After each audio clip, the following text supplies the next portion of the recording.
Shalom jemaat Tuhan, selamat pagi, selamat hari Minggu saya ucapkan bagi saudara-saudara sekalian. Kita bersyukur untuk atas segala anugerah, kasih karunia dan kebaikan Tuhan ya, yang tidak pernah berkesudahan dalam hidup kita. Hari ini kita masuk di minggu kelima, minggu terakhir dari bulan Mei di tahun ini. Waktu berjalan terus, kehidupan berjalan terus dengan segala suka dan duka. Tapi satu hal yang kita terima dari Tuhan yang terus dan pasti adalah kebaikan dan kasih karunia-Nya yang tidak berkesudahan.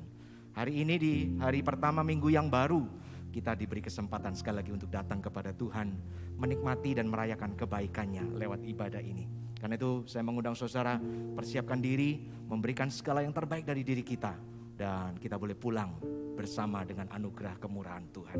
Mari kita bersama berdiri saudara-saudara, kita akan mengambil waktu untuk tenang sejenak sebelum kita masuk lebih jauh dalam ibadah kita di hari ini.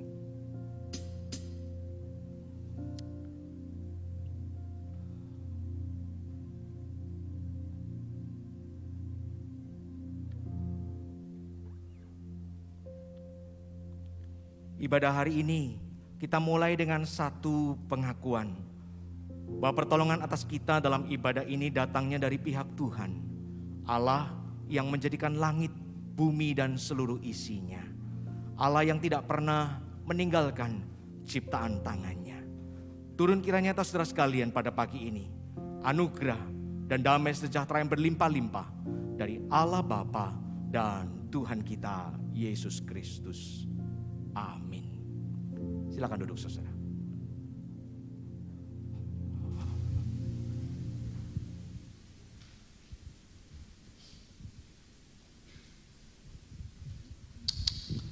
Shalom, jemaat yang terkasih dalam Tuhan. Puji syukur kita ucapkan kepada Tuhan kita karena kita diberikan kesempatan minggu ini untuk berkumpul lagi bersama, datang di rumahnya, beribadah dan bersekutu dengan Tuhan. Saya akan membagikan satu nas dari firman Tuhan yang cukup terkenal, terambil dari Mazmur 23 yang berbunyi demikian. Mazmur Daud, Tuhan adalah gembalaku, takkan kekurangan aku. Ia membaringkanku di padang yang berumput hijau. Ia membimbing aku ke air yang tenang. Ia menyegarkan jiwaku. Ia menuntun aku di jalan yang benar oleh karena namanya. Amin. Bukankah setiap kita apabila kita dituntun dan dibimbing oleh gembala yang setia, itu adalah kerinduan setiap kita untuk dekat dengan Dia, mengingat kebaikannya, mengingat kasih-Nya yang begitu sempurna. Hanya dekat Allah kita, hati kita tenang, sebab karena namanya kita bisa menerima hal-hal demikian. Mari kita bersama menyembah dan memuliakan Tuhan kita. Hanya dekat Allahku.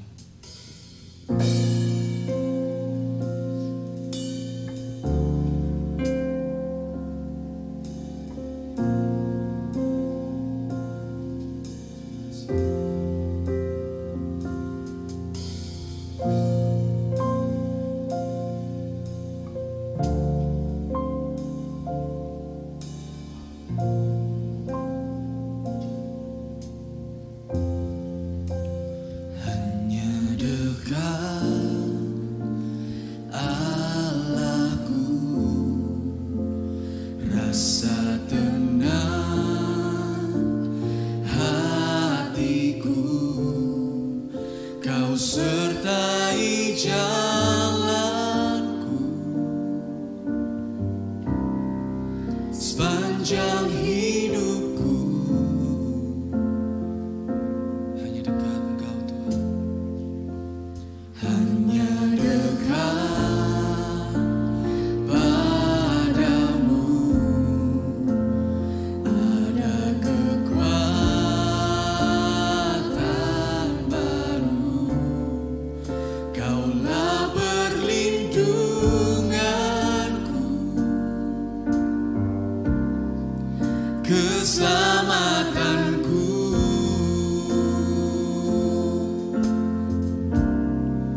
Ku ingin selalu bersekutu denganmu, menikmati hadiratmu.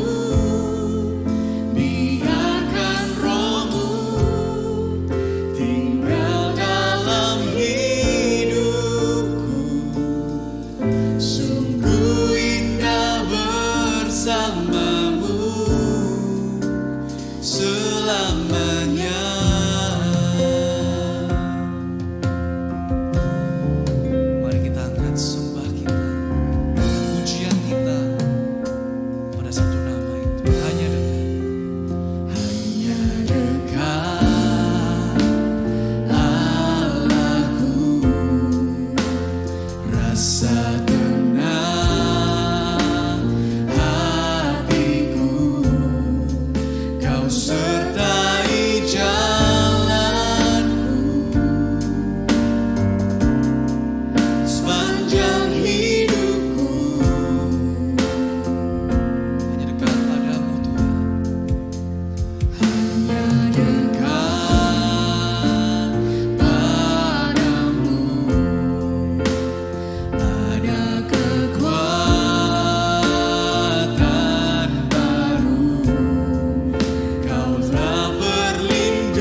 Sebab hanya dekat pribadi-Mu Tuhan kami merasakan ketenangan tersebut. Biarlah Tuhan Kau yang memimpin sendiri ibadah pagi hari ini dari awal sampai akhirnya. Biar setiap jemaat yang hadir Tuhan dapat merasakan hadirat-Mu dan menerima firman-Mu Tuhan untuk menuntun setiap kami Tuhan untuk hidup seturut dan kehendak-Mu. Biar Engkau sendiri memimpin ibadah dari awal sampai akhir Tuhan. Kami menyerahkan ibadah dalam tangan-Mu hanya dalam satu nama, Tuhan Yesus Kristus. Kami mengucap syukur. Amin. Semua bersukacita hari ini. Tuhan Yesus telah mengangkat kita dari hamba menjadi sahabatnya. Di waktu susah maupun senang, penyertaan Tuhan dalam hidup kita selalu nyata. Mari kita angkat pujian kita, Ada Satu Sobatku. Mari bagi berdiri.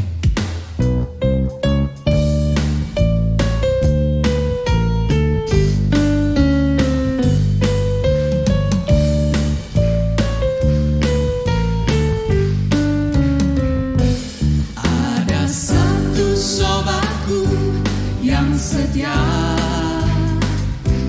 tak pernah Dia tinggalkan diriku.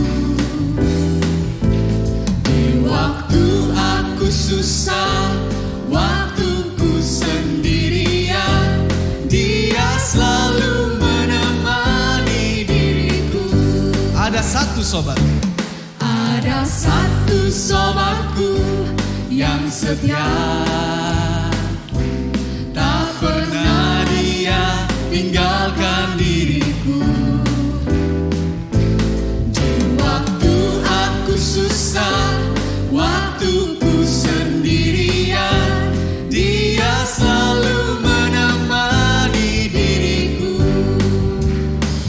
Namanya Yesus, namanya Yesus, nama Yesus yang menghibur.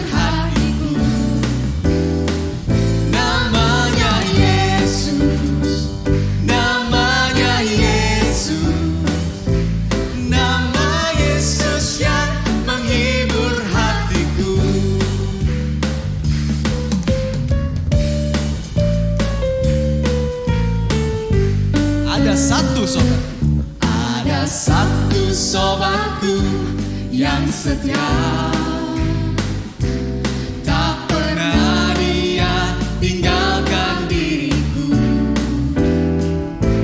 Di waktu aku susah, waktuku sendirian, Dia selalu menemani diriku. Sekali lagi, ada satu sobat. Ada satu sobatku yang setia, Dia tak pernah tinggalkan kita. tak pernah Dia tinggalkan diriku. Di waktu susah maupun senang, di waktu aku susah, waktuku sendirian, Dia selalu menemani diriku. namanya siapa? Namanya Yesus, namanya Yesus, nama Yesus yang menghibur hatiku. Namanya Yesus, namanya Yesus, nama Yesus yang menghibur hatiku. Namanya Yesus. Namanya Yesus, namanya Yesus, nama Yesus yang menghibur hatiku. Namanya Yesus, namanya Yesus, nama Yesus yang menghibur hatiku. Nama Yesus yang menghibur hatiku. Nama Yesus yang menghibur hatiku. Nama Yesus yang menghibur hatiku. Janji dan firman Tuhan tak pernah berubah, dulu, sekarang, dan selamanya. Pegang janjinya. Dalam kondisi apapun hidup kita, kita tahu bahwa rencananya baik bagi kita.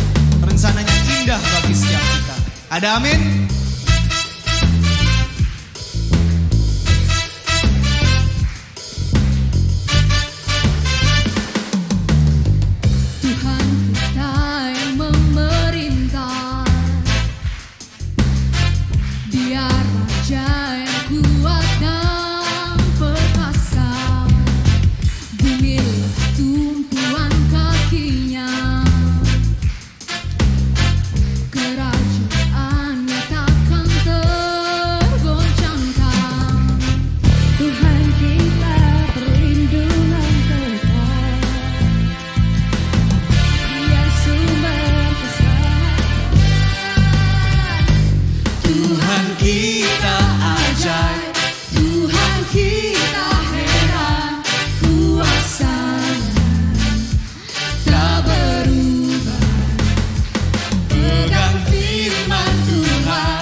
Kerajaannya takkan tergoncangkan. Tuhan kita perlindungan kekal. Dia sumber keselamatan.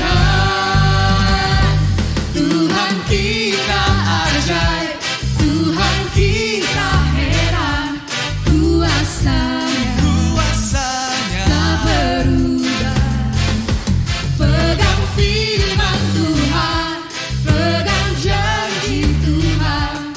Kuasanya dicurahkan bagi Tuhan kita ajaib, Tuhan kita heran.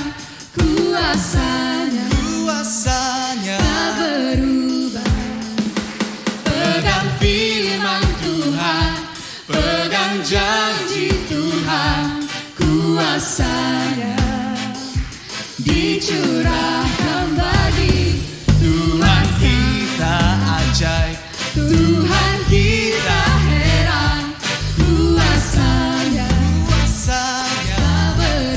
tak berubah. Pegang firman Tuhan, pegang janji Tuhan.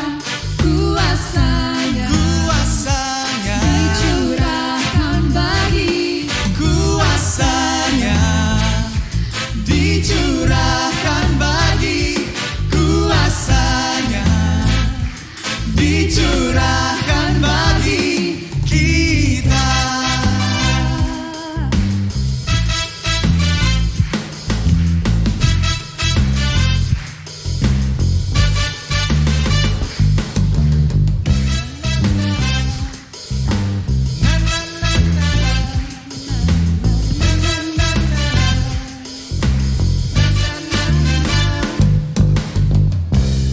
Berikan sorak-sorai bagi Tuhan kita. Sebelum kita duduk, mari sama-sama kita ikrarkan pengakuan iman rasuli yang berbunyi demikian. Aku percaya kepada Allah, Bapa yang Maha Kuasa, Khalik langit dan bumi, dan kepada Yesus Kristus, anaknya yang tunggal Tuhan kita, yang dikandung dari Roh Kudus, lahir dari anak darah Maria, yang menderita sengsara di bawah pemerintahan Pontius Pilatus, disalibkan, mati dan dikuburkan, turun ke dalam kerajaan maut. Pada hari yang ketiga, bangkit pula dari antara orang mati, naik ke surga, duduk di sebelah kanan Allah, Bapa yang Maha Kuasa. Dan dari sana ia akan datang untuk menghakimi orang yang hidup dan yang mati. Aku percaya kepada Roh Kudus, gereja yang kudus dan am, persekutuan orang kudus, pengampunan dosa, kebangkitan tubuh, dan hidup yang kekal. Silakan duduk jemaat sekalian.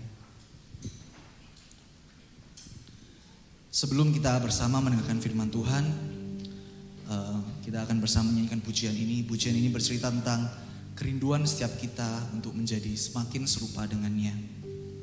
Menjadi pengikut Kristus bukanlah hal yang mudah. Akan tetapi melalui tuntunan Roh Kudus kita dapat mengerti belas kasihan, mengasihi orang-orang di sekitar kita, dan berjalan dalam rencananya. Untuk menjadi terang bagi sekitar kita, semua hanya demi kemuliaan Tuhan. Berikanlah hati yang mengasihi itu Tuhan. Berikanku hati.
Berikanku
Dengan penuh kegentaran kami menaikkan pujian ini Tuhan. Karena kami tahu sesungguhnya untuk menjadi serupa dengan Engkau, untuk memiliki tangan, kaki, bahkan hati seperti hati Tuhan, itu berarti tidak ada jalan lain bagi kami kecuali kami seperti firman-Mu mengatakan harus mati bagi diri kami sendiri. Harus menyangkal diri kami dengan segala keinginan dan kerinduannya. Lalu kemudian mengikut Engkau sambil memikul salib kami. Satu perjalanan yang tidak akan pernah mudah. Satu perjalanan yang bahkan bisa saja penuh dengan resiko dan bahaya. Tetapi kalau memang itu yang menjadi kerinduan Tuhan, kalau itu yang memang terbaik bagi kami, dengan gentar kami memohon, berikanlah kami hati seperti hati-Mu. Terima kasih Bapa. Terima kasih, tolong kami dalam kesempatan hidup yang tidak pernah panjang, dalam kesempatan hidup yang seringkali berjalan dan berlalu begitu cepat. Tolong kami untuk tidak menyia-nyiakan kesempatan hidup ini. Maka sekarang berbicaralah kepada kami semua. Sampaikanlah isi hati-Mu kepada kami. Dan biarlah kiranya Allah Roh Kudus sendiri mempersiapkan kami, supaya kami boleh menjadi tanah yang gembur, yang siap menerima benih firman Tuhan. Dalam nama Tuhan Yesus, Gembala kami yang agung, kami berdoa. Amin.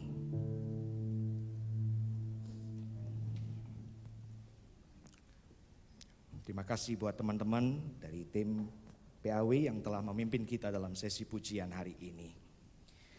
Baik, saudara yang dikasihi Tuhan, sekali lagi saya ucapkan selamat pagi, shalom, selamat hari Minggu buat saudara-saudara sekalian, baik yang ada di ruangan ini maupun yang ada di rumah atau di tempat masing-masing.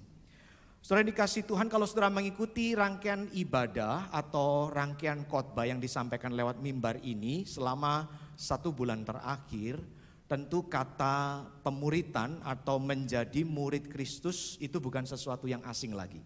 Betul ya? Karena itu adalah tema kita bulan ini. Bagaimana kita rindu untuk bersama-sama bertumbuh menjadi murid-murid Tuhan. Nah saudara, kalau saudara mengikuti rangkaian khotbah yang disampaikan, firman Tuhan yang dibaca, teks-teks yang dipilih untuk kemudian dijelaskan, maka saya percaya mungkin ada macam-macam respon yang mungkin muncul dalam benak saudara. Seperti yang sempat saya singgung dalam ibadah kenaikan Tuhan via Zoom hari Kamis yang lalu. Saya percaya mungkin sebagian dari saudara yang kemudian berpikir bahwa wah, menjadi murid Tuhan itu begitu sulit ya. Menjadi murid Tuhan itu harga yang harus dibayar itu begitu mahal. Menjadi murid Tuhan itu punya resiko yang begitu besar. Apa bisa saya memenuhi semua tuntutan itu? Apa mampu, apa mungkin tuntutan-tuntutan itu sebetulnya bisa dikerjakan oleh kita manusia biasa ini? Sebagian mungkin dari saudara kemudian berpikir bahwa wah, menjadi murid Tuhan kalau memang begitu mahal harganya, menjadi murid Tuhan itu kalau memang begitu penuh dengan resikonya, begitu penuh dengan tantangan dan bahayanya, begitu banyak tuntutannya, sebetulnya apa yang bisa saya terima? Keuntungan apa yang bisa saya dapat dengan menjadi murid Tuhan? Wah, kalau saudara tanya sama saya dan saya adalah Tuhan, mungkin saya akan jawab dengan sedikit jengkel ya. Masih tanya harga, masih tanya dapat apa, masih tanya upah atau reward ya. Kalau saya jadi Tuhan Yesus, saya akan jawab pertanyaan seperti itu. Upahnya sudah dibayar 2000 tahun yang lalu ya. Di atas kayu salib itu upah Anda dan saya sudah dibayar lunas oleh Tuhan ketika Ia mati di atas kayu salib, mencurahkan darahnya, menyerahkan nyawanya. Itu loh upahmu, itu loh upahku. Jadi harusnya mungkin hari ini kalau kita jadi anak-anak Tuhan, sebetulnya sudah tidak layak lagi ya untuk tanya, Tuhan kalau aku ngikut Engkau, kalau aku melayani Engkau dengan setia, kalau aku beribadah, melakukan semua tugas keagamaanku dengan sebaik-baiknya, aku ini dapat apa sih? Sekali lagi harusnya tidak layak ya. Tapi saya percaya ya, Tuhan kita itu penuh dengan kasih karunia dan kemurahan, juga panjang sabar katanya, ya. Dan itu akan sangat terbukti ketika kita melihat apa jawaban Tuhan ketika respons-respons semacam itu kemudian muncul dalam di hadapan Tuhan. Hari ini saya ingin mengajak saudara-saudara di minggu terakhir ini, seri terakhir ketika kita bicara soal tentang menjadi murid Tuhan, ya. Saya tidak ingin menyampaikan tuntutan lagi. Saya tidak ingin menyampaikan tekanan, beban buat saudara. Tapi semoga khotbah hari ini boleh menjadi pendorong bagi kita semua untuk mengejar betul apa itu menjadi murid Tuhan. Mari kita buka bagian-bagian firman Tuhan. Saya hari ini ingin mengajak saudara membuka 2 bagian firman Tuhan. Sebetulnya bicara hal yang sama tapi dari mungkin kata-kata yang sedikit berbeda. Mari kita buka pertama dari Matius pasal 19, saudara-saudara. Injil Matius pasal 19. Matius pasal 19 kita akan membaca mulai ayat yang ke-27 sampai ke-30.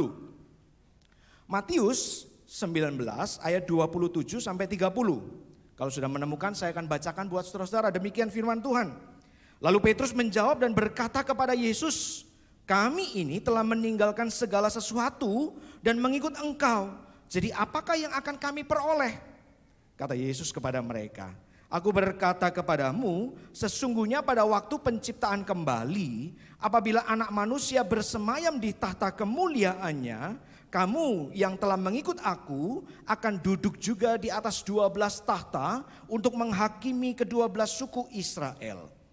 Dan setiap orang yang karena namaku meninggalkan rumahnya, saudaranya laki-laki atau saudaranya perempuan, bapak atau ibunya, anak-anak atau ladangnya, akan menerima kembali 100 kali lipat dan akan memperoleh hidup yang kekal. Tetapi banyak orang yang terdahulu akan menjadi yang terakhir, dan yang terakhir akan menjadi yang terdahulu." Mari kita buka ayat paralelnya dari kitab Injil Markus pasal yang ke-10. Markus pasal 10 ayat 28 sampai dengan yang ke-31. Markus 10 ayat 28 sampai 31. Dan kalau saudara perhatikan di bagian judul perikop, saudara juga bisa menemukan ayat paralelnya satu lagi sebetulnya di Lukas pasal 18 ayat 28 sampai 30. Tapi itu tidak akan kita baca ya, karena isinya sama. Mari saya ajak saudara membaca ayat 28 sampai 31. Berkatalah Petrus kepada Yesus, "Kami ini telah meninggalkan segala sesuatu untuk dan mengikut Engkau." Jawab Yesus, "Aku berkata kepadamu, sesungguhnya setiap orang yang karena aku dan karena Injil meninggalkan rumahnya, saudaranya laki-laki atau saudaranya perempuan, ibunya atau bapaknya, anak-anaknya atau ladangnya, orang itu sekarang pada masa ini juga akan menerima kembali 100 kali lipat. Rumah, saudara laki-laki, saudara perempuan, ibu, anak dan ladang, sekalipun disertai berbagai penganiayaan. Dan pada zaman yang akan datang ia akan menerima hidup yang kekal. Tetapi banyak orang yang terdahulu akan menjadi yang terakhir, dan yang terakhir akan menjadi yang terdahulu." Sampai di sana firman Tuhan saya bacakan. Saudara yang dikasihi Tuhan, kalau saudara mencermati, bagian yang saya baca ini sebetulnya adalah sebuah seri kelanjutan percakapan yang terjadi antara Tuhan Yesus dan para murid. Kalau saudara perhatikan di bagian di atasnya, ayat-ayat di atasnya atau perikop sebelumnya, baik Matius, Markus maupun Lukas, itu mencatat sebuah peristiwa yang sudah dijelaskan oleh penginjil Hana waktu khotbah tentang menjadi murid Kristus di minggu pertama bulan Mei. Tentang seorang anak muda yang sebetulnya punya profil yang sangat luar biasa, ya. Kalau saya orang tua, saya punya anak perempuan kan, wah ini calon mantu yang saya idam-idamkan pasti ya. Kalau saudara para wanita yang masih lajang sedang mencari pasangan hidup, harusnya karakter profil anak muda ini jadi salah satu pertimbangan kuat saudara-saudara. Dia seorang yang masih muda, sudah menjadi seorang pemimpin agama, jelas dia adalah seorang yang saleh karena Tuhan tidak mengkoreksi pengakuannya bahwa anak muda ini berkata hukum-hukum agama itu sudah banyak dia lakukan. Muda, pemimpin, saleh, kaya, jelas ya, betul ya.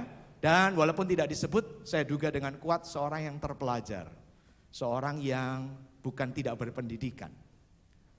Profil yang begitu bagus. Betul ya, kurang apa lagi kalau mau nyari pacar, nyari calon suami, nyari calon mantu ya profil seperti ini menurut saya harusnya dikemukakan ya. Walaupun di zaman kita hari ini. Nah tapi sayangnya saudara, peristiwa tadi mencatat kan, ternyata si anak muda yang punya profil begitu bagus ini ternyata tidak layak untuk masuk kerajaan surga. Sekali lagi ya, profil yang begitu bagus tadi ternyata tidak layak untuk masuk kerajaan surga. Itu kayak orang sudah diangkat begitu tinggi, tapi kemudian ujung-ujungnya jatuh ke lembah yang paling dalam, ke jurang yang paling dalam. Karena seperti kata firman Tuhan kan, apa gunanya seseorang punya seisi dunia kalau ia kehilangan nyawanya. Dalam hal ini dalam kekekalan. Anak muda ini boleh saja punya segala yang terbaik menurut manusia, tapi dia ternyata tidak memperoleh keselamatan. Alasannya jelas, karena bagi si anak muda ini dia tidak bisa memilih mana yang lebih dia cintai, antara hartanya yang banyak atau Tuhan yang memanggilnya.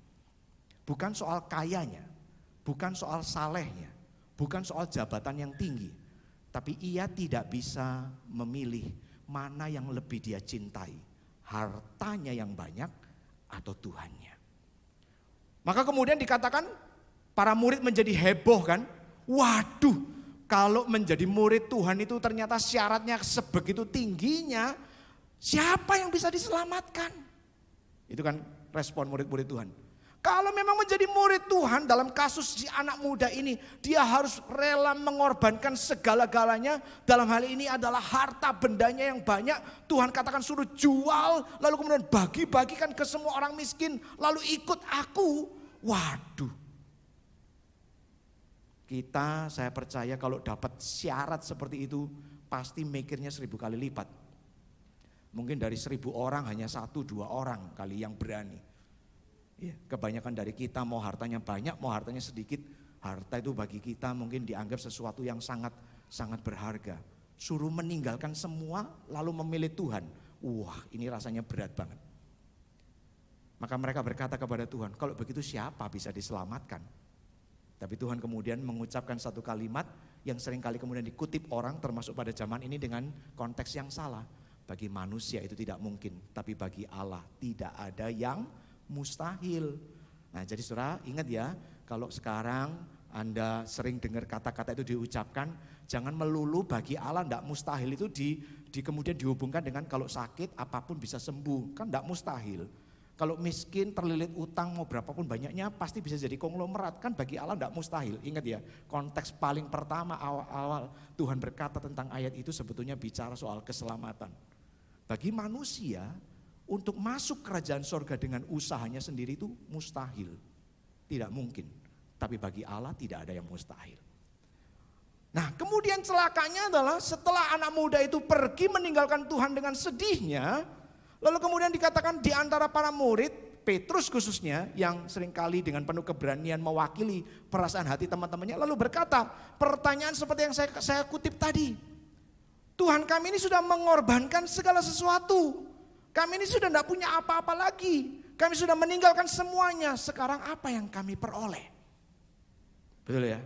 Kalau tadi saya katakan, kalau saya jadi Tuhan Yesus, saya langsung akan ngomong ya, kamu masih gak ngerti juga ya. Ini kan pertanyaan ironis ya. Tuhan baru saja ngomong kepada orang banyak, si anak muda itu tidak bisa masuk kerajaan surga karena dia lebih mencintai hartanya dibanding Tuhannya.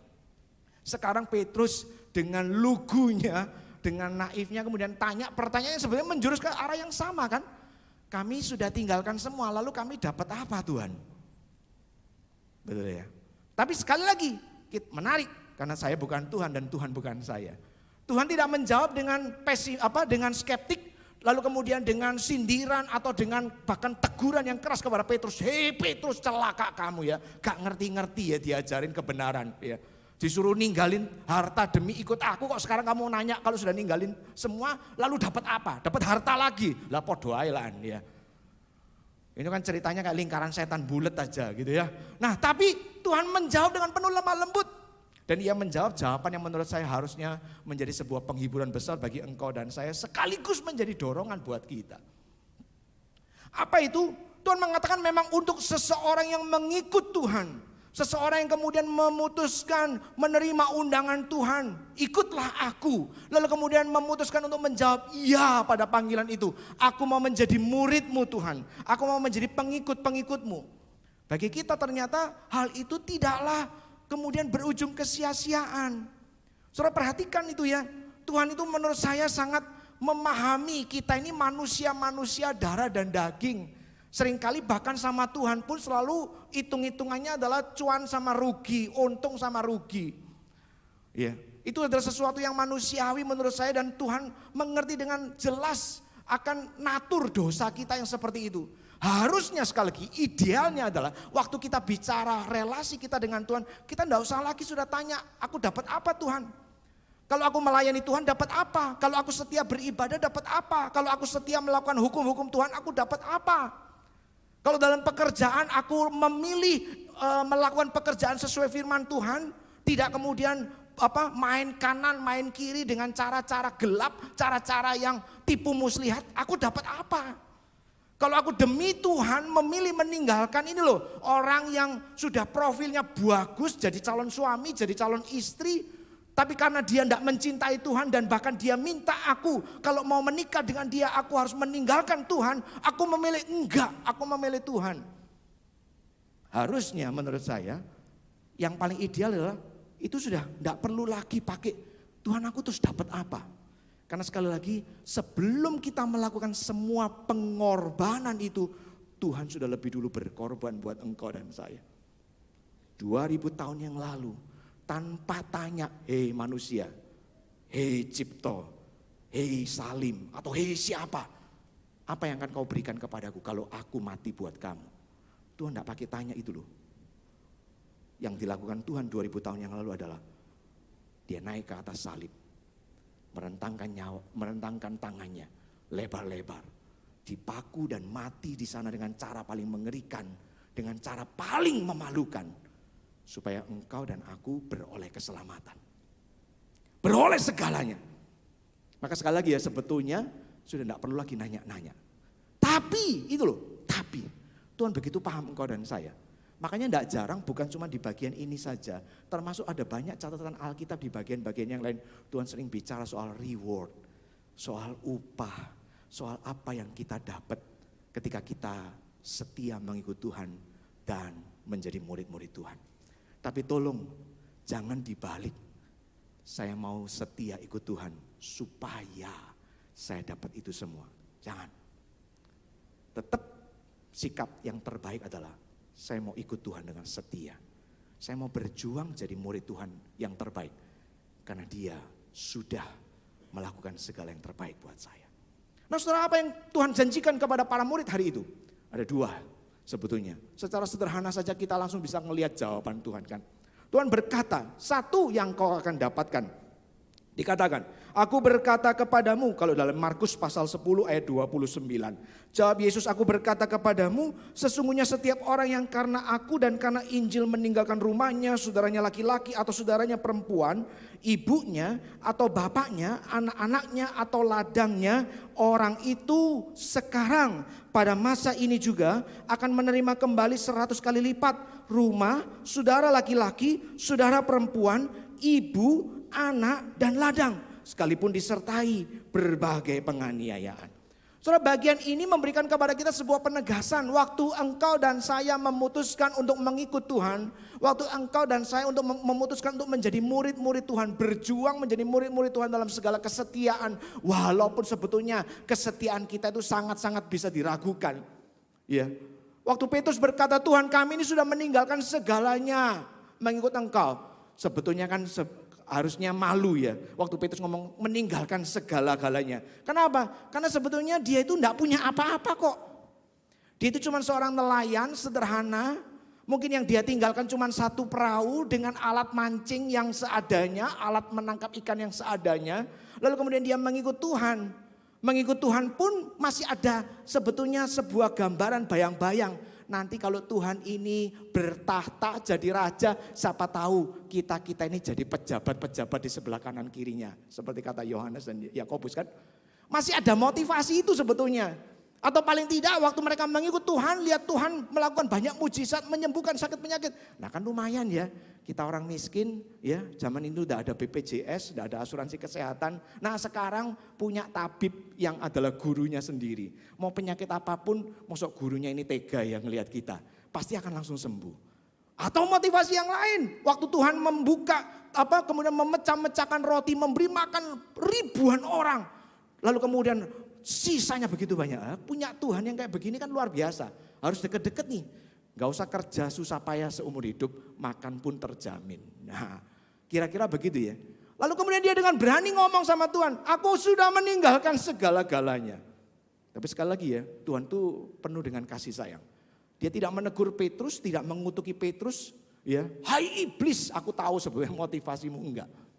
Tapi kemudian Tuhan berkata dengan penuh lemah lembut, sekarang ini pun, dalam hidup yang saat ini pun, setiap orang yang karena Injil dan karena namaku, karena kerajaan surga, meninggalkan semuanya itu, dia akan memperolehnya kembali 100 kali lipat.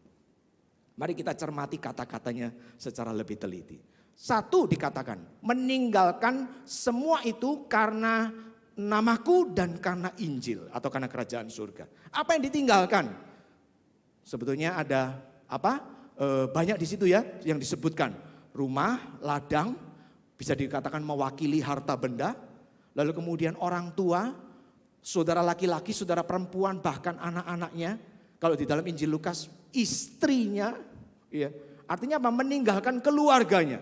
Ada seorang pembicara mengatakan kalau meninggalkan pasangan itu sebetulnya sama dengan kayaknya ini loh. Orang di mana kita hubungan paling dekat, di mana kita itu mencintai dan dicintai, rela ditinggalkan hanya demi Tuhan. Wah, orang tua ditinggalkan itu bicara soal bakti, bicara soal menghormati orang lebih tua. Bukan cuma tradisi Chinese, tapi tradisi Yahudi pun mengajar dengan ketat, hormatilah ayahmu dan ibumu supaya lanjut umurmu di tanah yang dijanjikan Tuhan. Lalu kemudian sekarang disuruh meninggalkan orang tua seakan-akan tidak berbakti demi Tuhan. Anak itu gambaran itu loh, jaminan masa depan. Betul ya? Tidak sedikit orang tua yang mikir anakku sekarang ku didik baik-baik, ku sekolahkan baik-baik. Supaya nanti hari tuaku dia ingat aku dan menjamin aku. Betul ya? Lalu kemudian dikatakan semua itu ditinggal, apapun lah artinya. Tapi yang jelas Tuhan mau ngomong kita itu kalau sampai seseorang meninggalkan segala-galanya demi Injil, demi kerajaan surga, demi mengikut Kristus. Perhatikan itu ya, bukan meninggalkan lalu cari yang baru jadi alasan, bukan. Meninggalkan semua itu demi Injil, demi kerajaan surga. Dikatakan orang-orang itu akan menerima gantinya 100 kali lipat. Di hidup yang sekarang. Tuhan bukan bicara soal hidup yang akan datang. Di hidup yang sekarang, Markus tadi mencatat. Tapi saudara, saya ingin menegaskan kepada saudara, jangan buru-buru seneng lalu mengatakan, wah 100 kali lipat itu berarti sesuatu yang harafiah. Ya, kalau ini beli saham dapatnya berarti 10.000%. Wah gitu ya. Kalau dapat beli yang kalian suka itu ya kriptoan begitu, wah 10.000%. Itu bukan cuma to the moon itu ya, to the sun ya 10.000%, 100 kali lipat. Tapi saya katakan kepada saudara ya, ini bukan harafiah. Kalau nggak percaya begini, kalau bicara meninggalkan rumah dapat 100 rumah, oh itu jelas sukacita, ya apa ya? Ya toh, tiba-tiba jadi pengusaha kontraktor atau developer, ya toh. Punya 1 rumah jadi 100 rumah, punya 1 ladang jadi 100 ladang, itu cuan besar iya. Tapi baca semua, dari 1 orang tua jadi 100 orang tua, rela nih. Mau nih, yakin? Nah, ya, yang sebelahnya ada orang tuanya kayak kalau mau jawab rasanya rodok susah ya.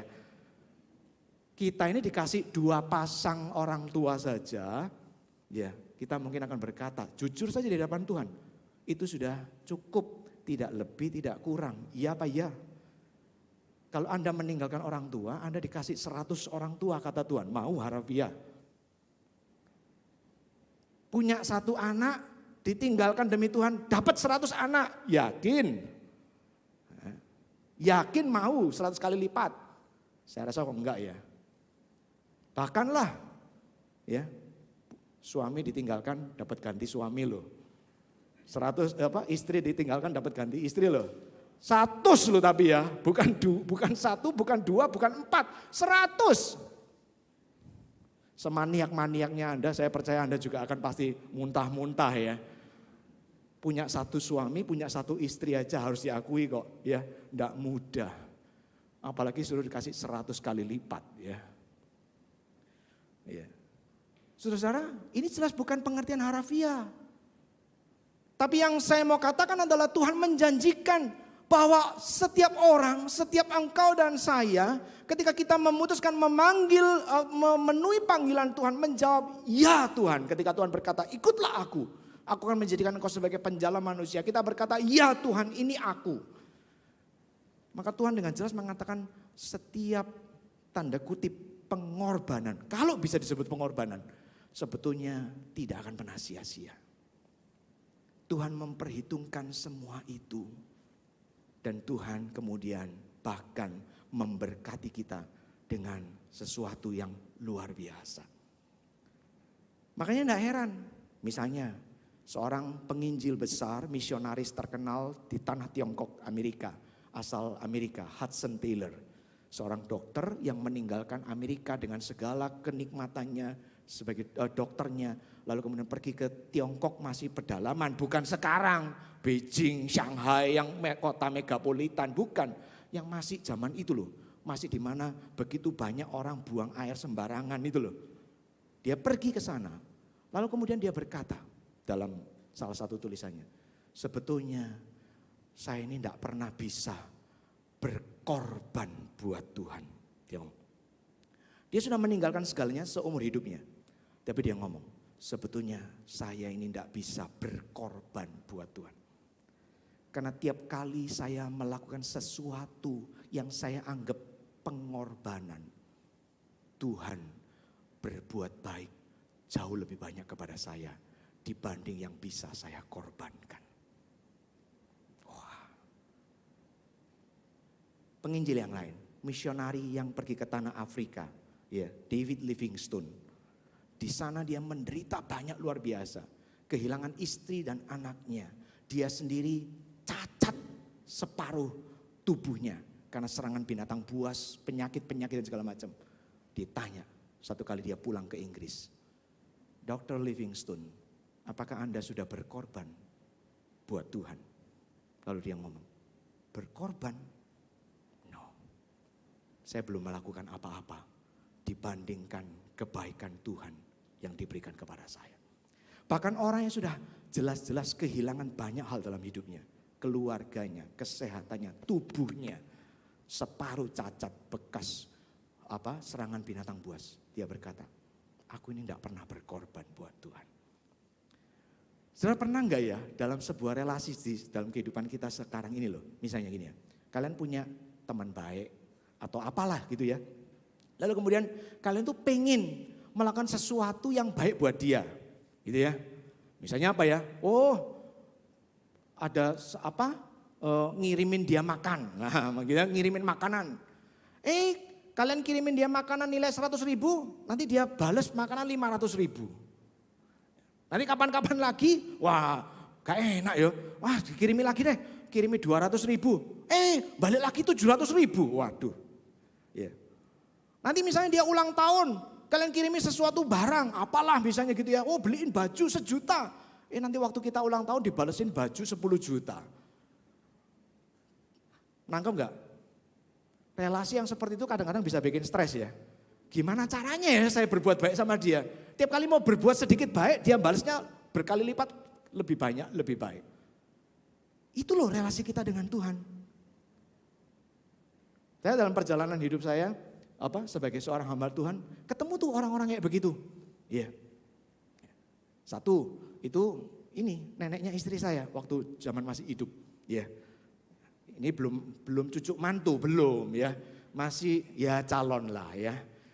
Lalu kemudian sebagai orang tua yang sebetulnya sudah nggak punya penghasilan apa-apa, ya toh. Lalu kemudian satu kali itu ngasih angpau.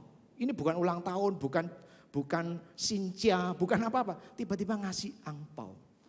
Waduh, antara terima enggak terima ini ya. Terima itu rasanya gimana gitu ya. Wong beliau orang tua, enggak punya penghasilan. Ya, Aku juga sebetulnya kalau dibilang butuh ya enggak kok. Ya, enggak kekurangan. Tapi beliau sebagai seorang tua yang cinta kepada profil hamba Tuhan ngasih. Ya sudah diterima. Diterima lalu kemudian pikir-pikir gimana ya. Ya sudahlah. Kali berikutnya waktu datang lagi ke rumah tak bawain oleh-oleh bawain apel. Nah gitu ya. Sebagai tanda hormat, tanda kasih sayang. Itu cuma ngambil sebagian dari uang tadi. Gitu ya. Sisanya tetap saya terima. Sebagian saya ambil, saya belikan. Ternyata malah dimarahin ya. Ngapain? Gak perlu, gak usah. Itu uang buat kamu. Waduh. Di kesempatan-kesempatan lain ya. Entah di waktu sebelumnya atau sesudahnya. Saya ketemu dengan jemaat-jemaat ya. Entah jemaat sendiri, entah waktu saya praktek, entah waktu apa gitu ya. Ketemu dengan jemaat-jemaat sederhana. Orang-orang yang saya tahu sebetulnya hidupnya itu sederhana. Bukan orang kaya. Bahkan mungkin penghasilan saya pun yang tidak seberapa lebih banyak dari orang-orang ini. Tapi kemudian karena cintanya, lalu kemudian mengumpulkan uang, lalu jumlah sedikit pun dikasih sebagai sebuah penghargaan. Waduh itu rasanya gimana ya? Mau diterima jelas saya tahu. Beliau-beliau ini adalah orang-orang yang sederhana, bahkan lebih sederhana dari saya. Tapi kalau ditolak itu nanti menyakiti hatinya. Saya menyadari mereka-mereka adalah orang yang mencintai Tuhan, mencintai hamba Tuhan. Lalu dalam kesederhanaan, keterbatasan mungkin cuma punya 100 ribu, 50 ribu. Tapi dibungkus baik-baik, rapi-rapi. Lalu kemudian diserahkan. Wah, itu loh. Kalau saudara pernah mengalami momen-momen seperti itu. Iya. Lalu kemudian proyeksikan itu kepada Tuhan. Karena sesungguhnya apa yang dilakukan Tuhan itu jauh lebih banyak, jauh lebih dahsyat. Sekali lagi, kalau kita ini mau minta kepada Tuhan, Tuhan buka mata hatiku supaya aku bisa ngelihat kebaikanmu. Saya yakin 1000%. Tidak akan pernah terucap dari mulut kita atau bahkan terlintas dalam pikiran kita. Tuhan kalau aku setia sama engkau dapat apa? Tuhan kalau aku mau beribadah dengan setia aku dapat apa? Tuhan kalau aku mau melayani engkau, melakukan ini dan itu dapat apa? Saya yakin itu tidak akan pernah muncul. Karena sesungguhnya kita punya perasaan berhutang banyak kepada Tuhan. Karena terlalu banyak, terlalu dahsyat kebaikan-kebaikan yang Ia berikan kepada kita. Tapi sekali lagi Tuhan berkata, ya, untuk menjawab sisi-sisi kemanusiaanmu dan kemanusiaanku. Tuhan mengikut engkau itu sulit. Tuhan jadi muridmu itu banyak pengorbanan. Yes, I know. Itu sebabnya kamu tidak akan pernah sia-sia. Aku akan memberkatimu itu. Aku yang akan memimpinmu. Aku tidak pernah menyia-nyiakan pengorbananmu waktu engkau baik-baik jadi murid-muridku. Seorang seperti Paulus, dia punya segalanya sebelum mengenal Tuhan. Gitu. Tapi kemudian ketika Tuhan menjumpai dia dalam perjalanan ke Damsyik, dia ngomong dalam perjalanan imannya, semua yang dulu kuanggap keuntungan sekarang kuanggap sampah karena pengenalan akan Kristus. Apakah pengorbanannya lalu kemudian sia-sia? Tidak. Maka akhirnya di dalam 1 Korintus 15 dia berani berkata kan, saudara-saudara, berdirilah teguh, jangan goyah. Giatlah selalu dalam pekerjaan Tuhan. Karena kamu tahu dalam persekutuan dengan Tuhan semua jeripayahmu tidak sia-sia. Karena dia ngalami sendiri. Oh iya, hidupnya itu penuh kesulitan. Kadang mengalami bahaya, kadang mengalami penganiayaan. Berapa kali hampir mati. Mati karena karam kapal, mati karena digigit ular, mau mati karena dikeroyok massa. Tapi dari mulutnya dia tetap bisa berkata, semua keuntungan zaman dulu ku anggap sampah dibanding ketika aku sekarang mengikut Tuhan. Dan dia berkata kepada engkau dan saya dengan penuh keberanian, jangan goyah. Karena dalam persekutuan dengan Tuhan jeripayah kita tidak sia-sia. Itu pengakuan jujur. Karena dia melihat dan mengalami sendiri. Kalau ikut Tuhan itu tidak pernah sia-sia. Tapi sekali lagi ya, jangan kemudian dibalik ya motifnya. Aku mau melayani Tuhan supaya dapat 100 kali lipat. No. Kalau saudara yang tadi punya hubungan pertemanan tadi ya, terima teman kayak begitu ya. Ada orang ngasih saudara makanan 100.000, saudara kasih 150.000. Dia ngirim lagi 200.000, saudara kasih 250.000, lalu dia ngirim terus ya. Lalu kemudian saudara mulai curiga ya, ojo orang ini manipulatif ya. Sengaja mancing ya. Dikasih sesuatu yang lebih ya, dia malah jadi giat memberi. Supaya aku memberi lebih banyak lagi. Kita jadi muak. Betul enggak? Kalau punya teman seperti itu, kita jadi muak. Betul ya? Ketika kita tahu, waktu kita berbuat baik sama seseorang, dia kemudian melakukan sesuatu untuk mancing kebaikan yang lebih buat dia. Itu memuakkan. Benar ya? Maka jangan sampai kita melakukan hal yang sama kepada Tuhan. Aku mau nih tambah setia Tuhan supaya tambah diberkati. Aku mau nih tambah giat melayani supaya tambah banyak. Itu tadi loh, rumah 1 ya, sekarang sudah jadi 2 Tuhan. Aku masih nunggu 98 lainnya ya. Itu memuakkan. Kita sama manusia aja gak rela punya relasi kayak begitu, apalagi Tuhan. Tapi sekali lagi, jangan pernah berpikir perjuangan kita sia-sia. Karena dalam Tuhan gak ada yang sia-sia. Saya ngalami banyak peristiwa yang seperti itu. Berapa tahun yang lalu saya punya kesempatan ya ikut satu macam studi singkat di saat saat Jakarta 2 minggu. Ya, waktu itu salah satu yang tak pikir apa? Tempat tinggal. Ya, karena nyari-nyari di sekitar Central Park Jakarta itu ada mungkin kalau bicara hotel ya paling murah mungkin yang 300 ribuan, kelas 300 ribuan. 300.000 sudah, itu pun sudah tanpa sarapan ya. Lalu kemudian pikir-pikir ya, tapi kalau 300.000 kali 2 minggu ya lumayan ya. Kuliahnya enggak bayar, tapi kalau harus bayar itu tempat tinggal belum sarapannya aja 300.000 kali 2 minggu, waduh ya tekor ya. Lalu kemudian entah gimana ya, saya lupa apakah saya yang berinisiatif atau orang itu kemudian yang tahu. Lalu kemudian yang ngomong, lalu saya ditawari satu tempat, persis di seberangnya Central Park, tinggal nyebrang jalan besar itu. Dia punya satu rumah, ya satu unit townhouse di satu kompleks begitu. Pak Cipto silakan tinggal. Ya, mereka suami istri muda, belum dikaruniai anak. Punya satu unit rumah, model townhouse, kamarnya kalau tidak salah 3. Ya. Lalu kemudian silakan tinggal. Ya. Lalu kemudian, waduh, ini bukan jemaat. Saya itu sebetulnya kenal dia itu cuma 1 kali kalau tidak salah. Ngisi camp di sebuah gereja di Surabaya ini. Ya. Lalu kemudian dia ternyata tinggalnya di Jakarta, lalu kenalan di situ, lalu itu ngabar, silakan tinggal. Sudah begitu waktu tinggal, ya waktu sampai di sana, saya lupa ini ya tepatnya ya. Entah di awal, entah di tengah, entah di akhir. Tapi ternyata dalam 2 minggu itu sebetulnya saya itu relatif sendirian di rumah itu. Karena mereka suami istri ada perjalanan bisnis ke Surabaya. Jadi sebenarnya 2 minggu itu sebetulnya ya tinggal sendirian di rumah itu. Cuman entah di awal, entah di tengah, entah di akhir mereka ketemu, bela-belain sempetin makan malam bersama, lalu kemudian sudah ditinggal. Bayangin ya, sudah ya anggap kayak rumah sendiri, gitu ya. Tapi kan karena gak diserai sertifikat ya gak bisa dijual, gak bisa digadaikan ya, kebacut namanya kalau gitu kan. Tapi ya itu loh, saudara dalam hidup ini kita ini menemukan pengganti-pengganti seperti itu. Yang sebetulnya bisa dibilang ya jauh lebih mending ya. Daripada dapat rumahnya sungguhan, kan kalau dapat rumahnya sungguhan ya mesti itu loh effort memelihara, bayar pajaknya segala macam kan ya tetap ya susah ya. Tapi kita mendapatkan kebaikan-kebaikan seperti itu dari saudara-saudara seiman. Maka sekali lagi saya tegaskan saudara-saudaraku, jangan goyah. Giat selalu dalam pekerjaan Tuhan. Tuhan tidak buta. Tuhan tidak pernah menutup mata. Setiap engkau dan saya yang mau jadi murid-murid Tuhan dengan segala keterbatasan kita, Tuhan tahu kok. Dan dia tidak pernah tutup mata. Puji Tuhan. Tapi hal kedua kemudian Tuhan ngomong apa? Dan ini sebetulnya sesuatu yang paling ultimat walaupun dibahas cuma sekilas. Tuhan berkata, di hidup ini kamu terima semua itu 100 kali lipat. Dan kamu akan peroleh hidup yang kekal.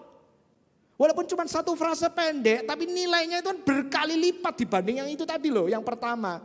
Herannya kita ini manusia, matanya cuma tertarik sama yang kelihatan, betul ya.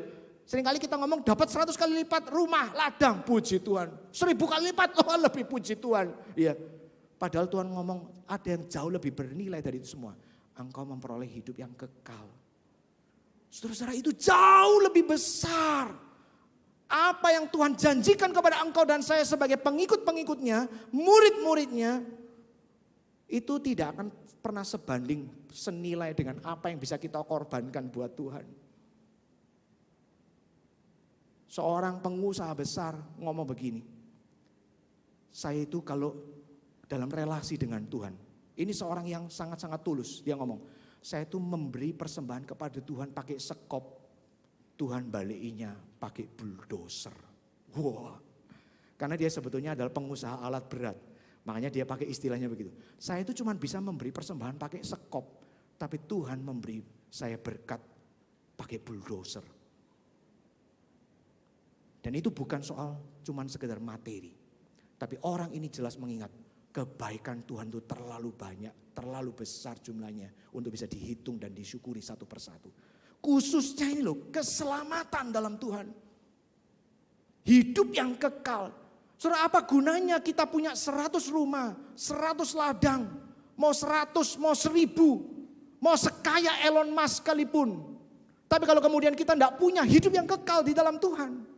Betul enggak?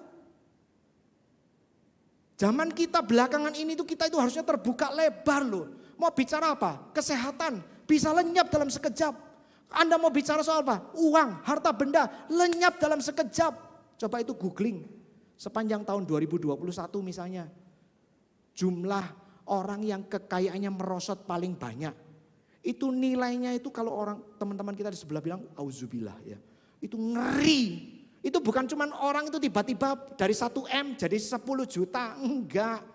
Orang-orang yang paling kaya di dunia ini kemarin-kemarin itu dengan fluktuasi nilai saham, fluktuasi nilai ekonomi. Ada yang kehilangan tuh bisa sampai ratusan triliun. Saudara mungkin baca salah satu founder kalau tidak salah atau pemilik ya. Entah Shopee, entah apa itu ya. Dari orang paling kaya di China. Lalu kemudian dia terpental. Kenapa? Karena nilai sahamnya itu lenyap ya 250 triliun. Anda masih punya uang 25 juta atau 2,5 M atau 25 M aja mau hitung-hitungan sama Tuhan. Tuhan bilang yang punya 250 triliun pun lenyap dalam sekejap. Jangan pikir harta itu segala-galanya. Karena harta pun bisa lenyap dalam sekejap. Apa? Semua bisa lenyap dalam sekejap. Tapi satu yang gak akan pernah lenyap. Kalau engkau dan saya menjadi seorang murid-murid Tuhan. Hidup kekal selama-lamanya. Itu tidak bisa ternilai dengan apapun juga. Tuhan mengingatkan sekali lagi kepada Petrus, para murid. Dan juga kepada Anda dan saya. Jangan cuma ngelihat apa yang ada di dunia, di depan mata. Semua itu kelihatannya berharga.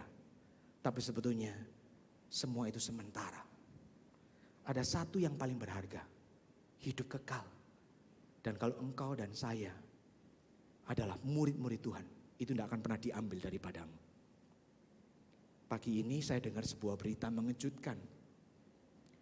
Pendeta Daniel Lukas Lukito itu adalah mantan rektor Saat. Beliau saat ini menjabat sebagai rektor kehormatan, ketua yayasan Saat. Ya, zaman beliau memimpin itu Saat yang di kampus Tidar itu yang dibangun pada zaman beliau. Tadi subuh jam 2.39 atau 2.40 tiba-tiba meninggal dunia. Orang yang menurut saya sangat hebat. Teolog, pemikirannya tajam, pengkhotbah yang baik. Meninggal begitu saja. Tanpa persiapan mungkin. Saya tidak tahu umurnya berapa. Mungkin dugaan saya 60 awal atau 50-an akhir. Tapi seorang yang bahkan dengan segitu baiknya pun bisa tiba-tiba pergi. 2 minggu yang lalu, tepat hari Minggu, pulang dari kebaktian.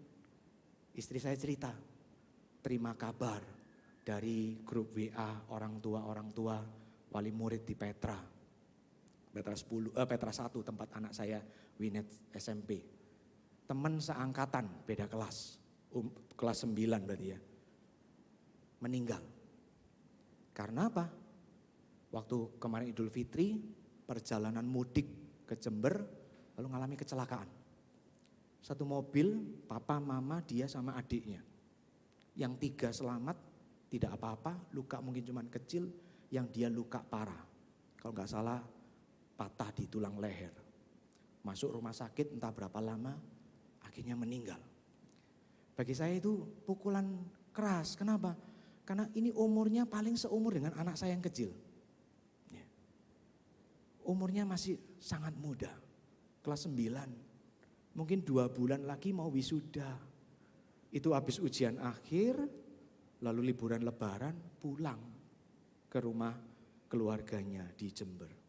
Tapi di tengah jalan siapa menyangka maunya perjalanan liburan berakhir dengan kematian yang tragis. Saudara, kenapa Tuhan berkata lebih baik di rumah duka dibanding di rumah pesta? Karena tiap kali kita pergi ke rumah duka kita diingatkan kebenaran ini. Engkau dan saya itu umurnya tidak selama-lamanya di dunia. Betul ya? Mau seberapapun enaknya, nikmatnya hidup di dunia ini, Tuhan berkata, sementara bro. Mungkin cuma dapat 70 tahun, mungkin dapat 90, tapi mungkin cuma dapat 20, mungkin cuma dapat 10. Maka yang terpenting itu bukan yang di sini. Yang terpenting itu di surga, hidup yang kekal. Anda para orang tua yang sama seperti saya, jangan pernah berpikir anak-anak itu selama-lamanya bersama kita. Jangan pernah berpikir anak-anak itu ada sampai kita tua nanti. Belum tentu. Kemarin anaknya Kang Emil hilang di Sungai Swiss. Belum ketemu sampai hari ini. Betul ya, Gubernur Bandung. Kematian itu bisa menjemput kita dan orang-orang yang kita kasih sewaktu-waktu. Maka yang terpenting adalah bukan yang di sini. Yang terpenting itu nanti loh, setelah kematian, apa yang menunggu kita? Apa yang menunggu orang-orang yang kita kasih? Tuhan berkata, siapa mengikut aku? Jangan gelisah hatimu. Jangan takut. Aku menyediakan tempat bagimu. Dan ketika tempat itu tersedia, aku akan menjemput kembali kamu. Supaya di mana aku berada, kamu pun berada. Maka sekali lagi di akhir bulan Mei, bulan yang namanya kita belajar menjadi murid Tuhan. Saya ingin mendorong kepada saudara. Jangan pernah berhenti berjuang menjadi murid-murid Tuhan yang lebih baik. Oke? Kalau saudara bilang saat ini saya sudah cukup oke Tuhan dibanding kanan kiri, dibanding si itu. Jangan puas, berjuanglah jadi murid lebih baik lagi. Lagu tadi mengajarkan kita menjadi serupa Kristus, punya tangan, punya kaki, punya hati seperti hati Tuhan. Itu tujuan yang paling akhir harusnya kita, tujuan paling puncak yang harus kita kejar. Supaya pada waktunya nanti kita memperoleh segala sesuatu yang Tuhan janjikan kepada kita. Mari saudara, kita berdoa. Kita mohon pertolongan Tuhan supaya Tuhan yang meneguhkan kita. Mari kita berdoa.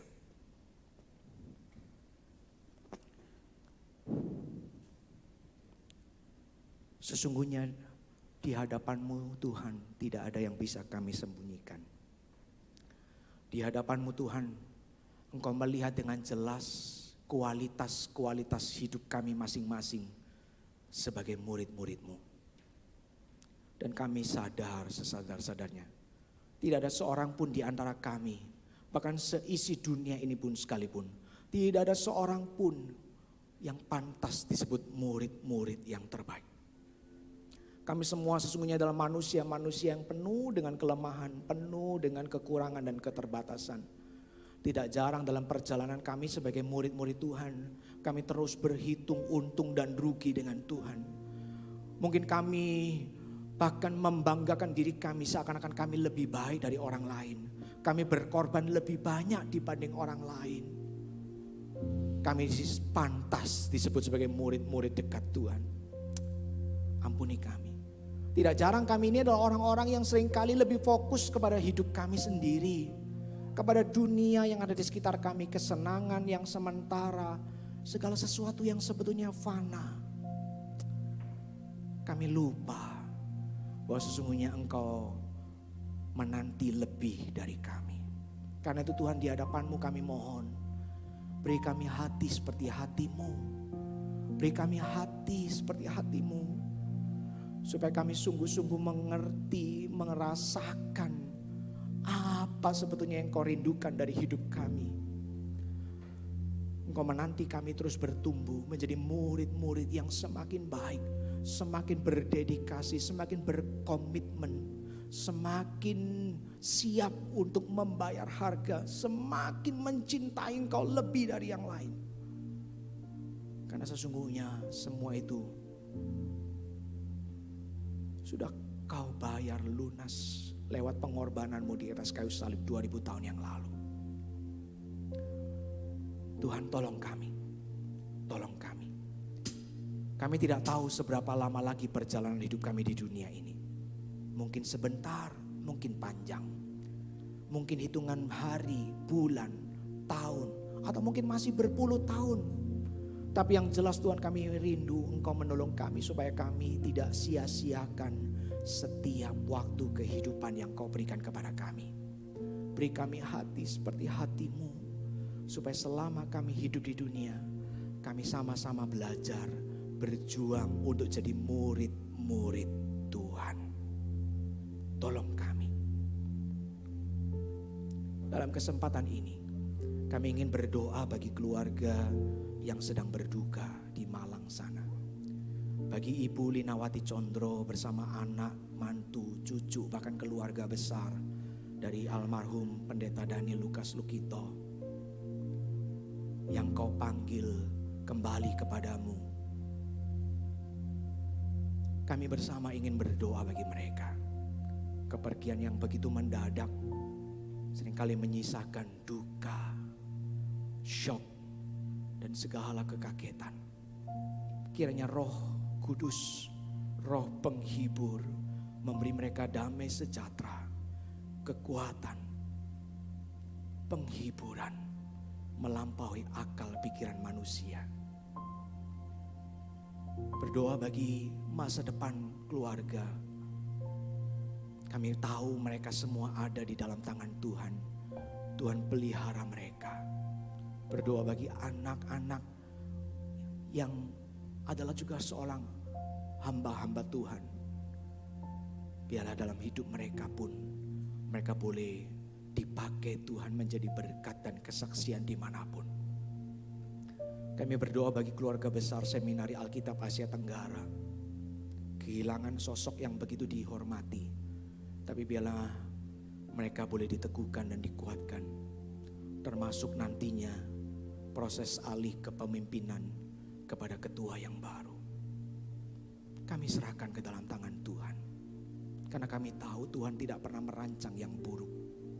Masa depan ada di tangan Tuhan. Bagi kami semua para alumni saat di seluruh Indonesia bahkan di mancanegara, termasuk juga setiap jemaat, beri kami hati yang bisa menarik pelajaran keteladanan hidup dari mendiang, supaya kami pun belajar setia mengikut Tuhan sampai akhir hidup kami. Hamba berdoa bagi jemaat, bagi umat-Mu di tempat ini khususnya. Tuhan, biarlah kiranya hati-Mu yang sungguh-sungguh akan terus membakar hati kami, supaya kami menjadi murid-murid-Mu.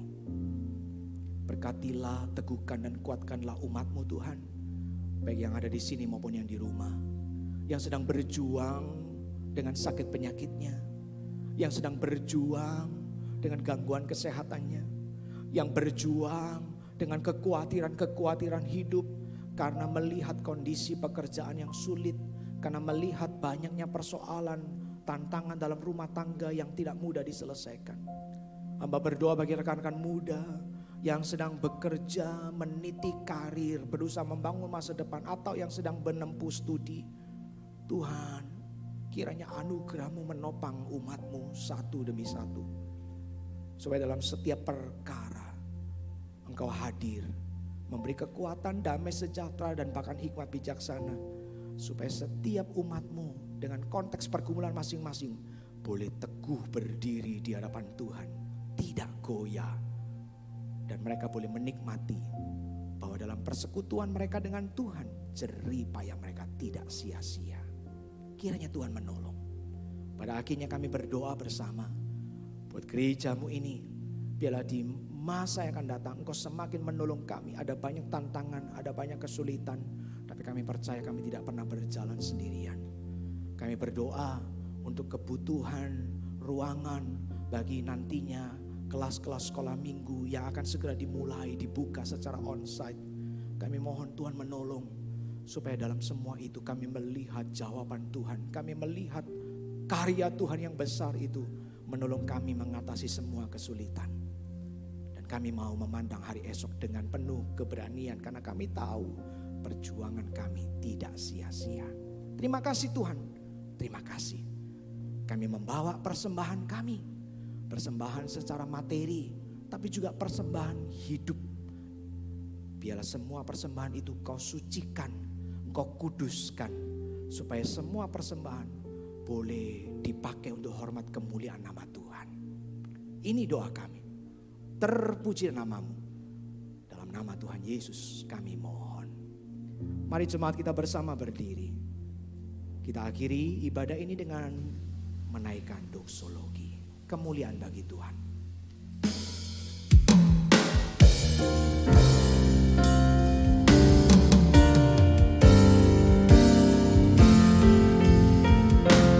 Puji Allah Bapa Putra, puji Allah Roh Kudus, ketiganya yang esa. Mohon selamat sumber berkah. Amin.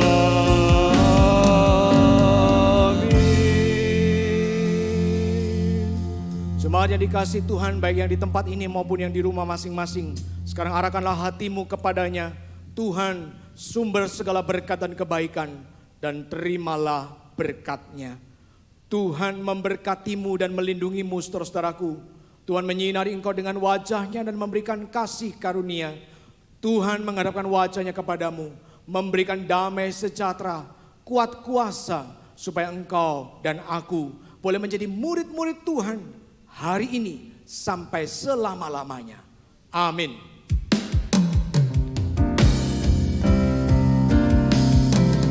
Amin.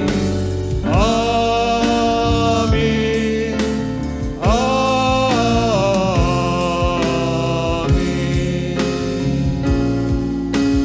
Amin.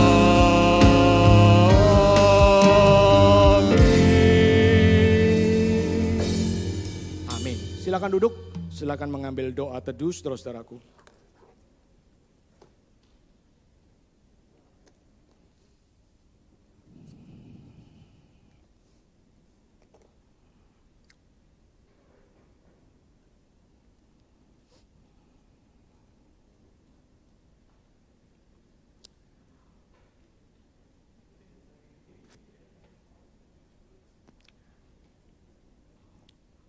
Baik, sebelum kita sama-sama akan menyimak materi-materi warta secara digital, izinkan saya menyampaikan dua hal.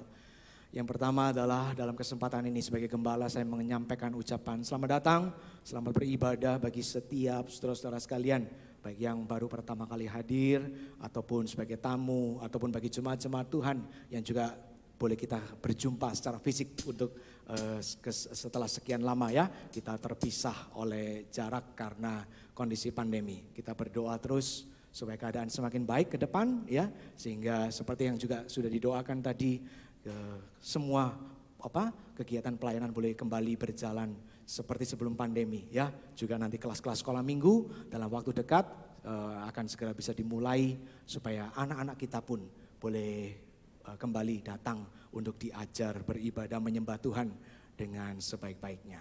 Yang kedua, mewakili kita semua sebagai keluarga besar Gereja Kristen Kalam Kudus Bright Community Service di Surabaya, kita ingin menyampaikan ungkapan duka yang sedalam-dalamnya ya kepada keluarga duka ataupun juga kepada keluarga besar Seminari Alkitab Asia Tenggara Malang atas berpulangnya almarhum Bapak Pendeta Dr. Daniel Lukas Lukito.